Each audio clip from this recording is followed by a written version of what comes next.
stage persona in Cradle of Filth is what really heralded the way I did the voice in Dominator, seeing as he's supposed to be the undead god of everything rock and roll, and the last respectable rock icon, as it were.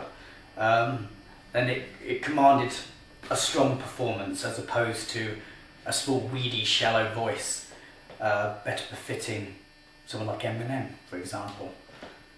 And I think this is the best way to portray him. What's going on here then? Start talking, shithead! I mean, he would sound a little camp with a tiny little wee voice, emanating from such a monstrous physique. You're pissing in the wind, Violator. It's over between us. Now get lost! I brought a little bit of myself to the role, the sort of deep side of it. I didn't bother with any sort of high-pitched vocals or anything on it because, you know, he's a big chap. He's got to sound like a bowel movement, hellish bowel movement every time he talks. Hey, what a shag. Tell us, happy people, what the hell are you doing with a skeleton in your kitchen? Well, it's a new kitchen, and we thought it was it'd just be ironic, really, to have a skeleton in there, and you can control the lights and dim it, and you can walk across it because it's childproof glass. So is that Fanny Craddock? It's someone's Fanny, yes. The thing is, obviously, when we come to sell the house, we'll just have to wang a rug over it so they don't actually see it until they move in and they can discover it for themselves. I have another 30 of these, but they're buried around plots in the garden. Hence why we've had that redone.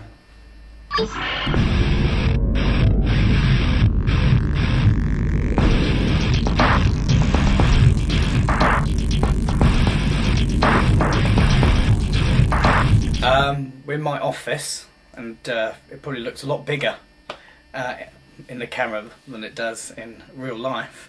But it's just crap I've collected over the years because I'm a big fan of things like giant robots, if that rings a bell, demonic women, and serial killers, and Nightmare Before Christmas, which is obviously an amalgam of everything that Dominator stands for.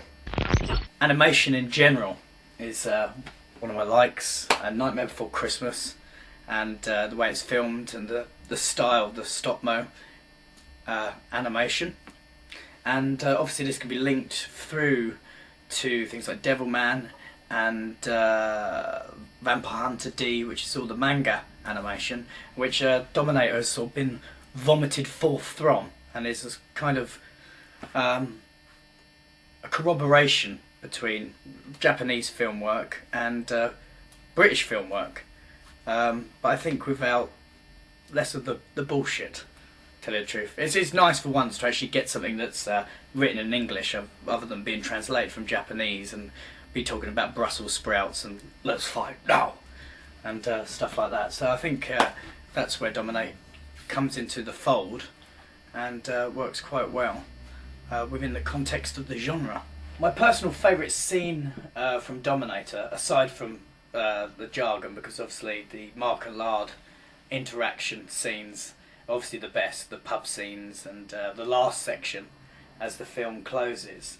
But my all-time favourite one is very manga-esque, is I believe where Lady Violator is standing atop one of the buildings, and it's just the sky and the way it's all shot, the way she looks.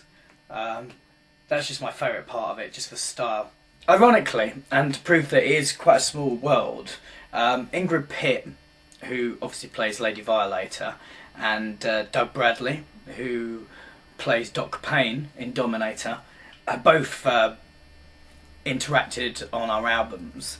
Ingrid Pitt was on Cruelty and the Beast, which was an album that concerned itself with the Blood Countess Elizabeth Bathory, and of course Ingrid Pitt, famous portrayal of Elizabeth Bathory in the Hammer film Countess Dracula. And with Doug Bradley as well. Doug Bradley is obviously infamous for Pinhead, but it's probably lesser known that he also played the Oracle of Midian in the film Nightbreed, which was based on Clive Barker's Cabal.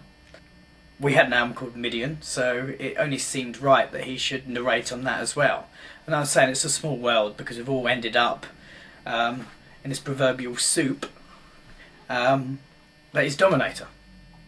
It was excellent working with Doug Bradley again, just because he's a really nice guy. You know, diminutive in stature as is myself, compared with his on-stage persona, as it were, as mine is Dani Filth, his is Pinhead, and I mean, as with Christopher Lee, he'll probably rebuke the position that he's been put in, you know, thrust into the spotlight, that's his main character, but everybody will remember him, as they did with Christopher Lee being Dracula. Everybody will remember the icon that is Pinhead, and obviously Doug Bradley played him, so he'll become synonymous with him. But aside from, like I say, the on-stage persona and on-screen persona that is both characters, off-screen in particular, I can't speak for myself, but Doug Bradley is a very nice character, very far-flung from the image portrayed in the whole Hellraiser saga.